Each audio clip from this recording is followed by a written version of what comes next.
السلام علیکم غامدی صاحب۔ وعلیکم السلام۔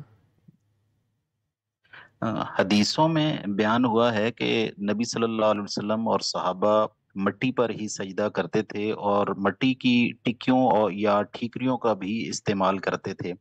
امام ابن تیمیہ کا فتویٰ ہے خاک یا مٹی کے علاوہ کسی اور چیز پر سجدہ جائز نہیں۔ اسی طرح حضرت عبداللہ ابن مسعود اور حضرت عمر بن عبدالعزیز کے بارے میں ہے کہ وہ ہمیشہ مٹی پر یا ننگی زمین پر ہی سجدہ کیا کرتے تھے۔ تو کیا مٹی کی ٹکیا یا سجدہ گاہ پر سجدہ کرنا ہی سنت عمل ہے اور کسی قالین یا کپڑے وغیرہ پر سجدہ کرنا غیر سنت اور بدعت عمل ہے؟ میرے نزدیک تو اس کی کوئی ضرورت نہیں ہے، سجدہ کرنا ہے۔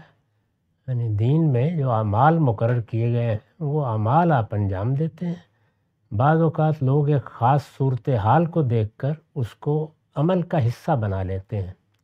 یہ زاویہ نظر کا فرق ہے، یہ ہوتا ہے بہت سے معاملات میں۔ ابھی دیکھیے کہ حج میں کنکر مارنے ہوتے ہیں، رسالت مآب صلی اللہ علیہ وسلم نے بھی کنکر مارے۔ ظاہر ہے کہ آپ ہر وقت تو یہ کام نہیں کر سکتے تھے نا، آپ نے اپنے لیے کسی خاص وقت کا بھی انتخاب کیا اور کسی جگہ کا بھی، یہاں سے کھڑے ہو کر مارے جائیں گے۔ اس کو کوئی آدمی اگر یہ طے کر لے کہ یہی سنت ہے تو اندازہ کر لیجئے کہ پھر وہاں ہوگا کیا۔ تو اس طرح کی چیزیں سنت نہیں ہوتی۔ حالات کے لحاظ سے اگر آپ کو کنکری میسر ہے تو وہیں پیشانی رکھنی ہوگی، مٹی ہے تو اسی میں سجدہ ریز ہونا ہوگا، اور اگر کوئی کپڑا بچھا لیتے ہیں آپ یا کوئی صف بچھا لیتے ہیں تو کوئی معنی نہیں ہے اس میں۔ تو میرے نزدیک یہ نماز کے اعمال میں شامل نہیں ہے۔ تاہم لوگوں کا دینی معاملات میں بعض اوقات اس طرح کا رجحان بن جاتا ہے اور وہ ان چیزوں کو بعینِ ہی اس طرح لینا شروع کر دیتے ہیں۔